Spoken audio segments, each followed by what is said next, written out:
आज के वीडियो में हम कान में होने वाली इन्फेक्शन के बारे में जानेंगे। साथ ही हम बात करेंगे कि आयुर्वेद की हेल्प से कैसे हम ईयर इन्फेक्शन से बच सकते हैं। नमस्कार, मेरा नाम है डॉक्टर माधवी गुप्ता और मैं आइफा आयुर्वेदा में सीनियर आयुर्वेदिक कंसल्टेंट हूँ।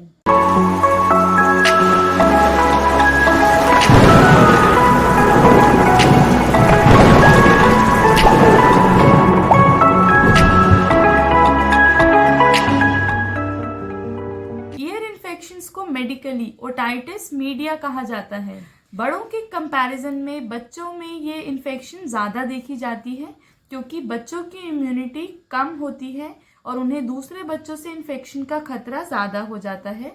साथ ही में बच्चों में यूस्टाचियन ट्यूब भी ठीक से डेवलप नहीं होती, जिसकी वजह से भी मिडल ईयर में फ्लूइड के इकट्ठा हो जाने से इन्फेक्शन के चांसेस बढ़ जाते हैं। ईयर ड्रम के पिछले वाले भाग में यानी मिडल ईयर में फ्लूइड या फिर म्यूकस के इकट्ठा हो जाने से वहां पर बैक्टीरियल ग्रोथ होने से ईयर में इन्फेक्शन हो जाती है। इस इन्फेक्शन की वजह से कुछ लक्षण या फिर सिम्टम्स होते हैं जो कि हैं कान में बहुत तेज दर्द होना, इतना तेज हो जाता है जो कि बर्दाश्त भी नहीं होता। उस दर्द की वजह से चिड़चिड़ापन या बेचैनी होती है, बुखार आ जाता है, सुनने में भी कभी कभी तकलीफ महसूस होती है, कान से एक येलो या फिर एक ब्राउन कलर का डिस्चार्ज भी निकल सकता है, साथ ही कान में कुछ प्रेशर भी फील हो सकता है। ये सभी लक्षण ईयर में होने वाली इन्फेक्शन की वजह से हो सकते हैं। आयुर्वेद में कर्ण रोगों को यानी कि कोई भी कान में होने वाली परेशानी को महर्षि सुश्रुत ने, जिन्हें फादर ऑफ सर्जरी भी कहा जाता है, उन्होंने कर्ण रोगों में बताया गया है। कर्ण रोगों में भी कर्ण स्राव, कर्ण शूल और कर्ण शोथ को ईयर इन्फेक्शन के साथ हम कोरिलेट कर सकते हैं। इसकी चिकित्सा में आयुर्वेद में कुछ क्रम से बताई गई है चिकित्सा। तो सबसे पहले बताया है निदान परिवर्जन, यानी जिस कारण से ईयर इन्फेक्शन हुई है उसको उसका त्याग करना, उन्हें छोड़ देना। तो आयुर्वेद ने बताया है कि बहुत ज़्यादा तैरने से या फिर स्विमिंग करने से, बहुत देर तक पानी में रहने से भी ईयर इन्फेक्शन हो जाते हैं। साथ ही में हवा का, ठंडी हवा का डायरेक्ट एक्सपोजर से भी ईयर इन्फेक्शन के चांसेस बढ़ जाते हैं। कुछ ऐसे खान पान की कुछ चीज़ें हैं जैसे ठंडी और खट्टी चीज़ों का भी बहुत ज़्यादा सेवन करने से भी ईयर इन्फेक्शंस हो सकते हैं। तो सबसे पहले हमें इन सभी कारणों को, इन सभी चीज़ों को छोड़ देना है। दूसरा है आयुर्वेद में कुछ कर्म बताए गए हैं, कुछ मेडिकल प्रोसीजर्स बताए गए हैं जिनकी हेल्प से भी हम कर्ण रोगों से बच सकते हैं। सबसे पहले बताया गया है कर्ण प्रमार्जन, जिसे कि ईयर मॉपिंग भी कहा जाता है।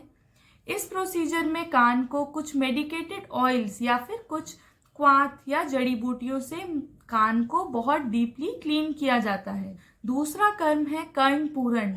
इस कर्म में कान में कुछ मेडिकेटेड ऑयल्स या मेडिकेटेड डिकॉक्शंस को डाला जाता है जो कि इन्फेक्शन में बहुत फायदेमंद होते हैं और इन्फेक्शन उससे बार बार नहीं होता है। उसके अलावा है कर्ण धूपन।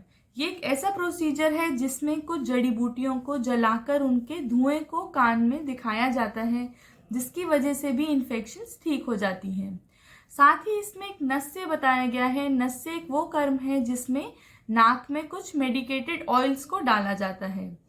हम सभी जानते हैं कि ईयर, नोज और थ्रोट यानी नाक, कान और गले का रास्ता आपस में कनेक्टेड होता है, इसीलिए नाक या फिर थ्रोट में होने वाली इन्फेक्शन भी कान तक फैल सकती हैं। तो इसीलिए आयुर्वेद में नस्य कर्म को बताया है।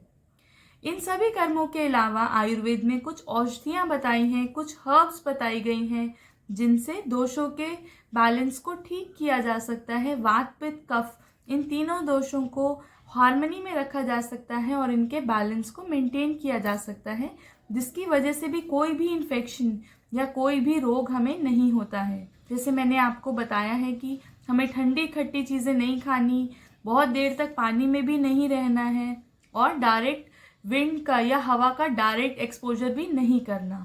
इन सभी प्रिकॉशंस को लेकर आप ईयर इन्फेक्शंस को ठीक कर सकते हैं। यदि आप या आपकी फैमिली में किसी को भी ईयर इन्फेक्शन से रिलेटेड या कान से रिलेटेड कोई भी समस्या है तो आप स्क्रीन पर दिए गए नंबर्स पर अभी कांटेक्ट करें।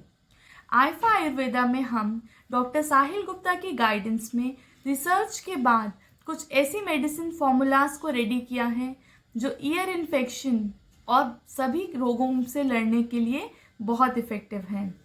अगर आप ऐसी और भी इंफॉर्मेटिव वीडियोस को देखना चाहते हैं तो हमारे यूट्यूब चैनल को सब्सक्राइब करें।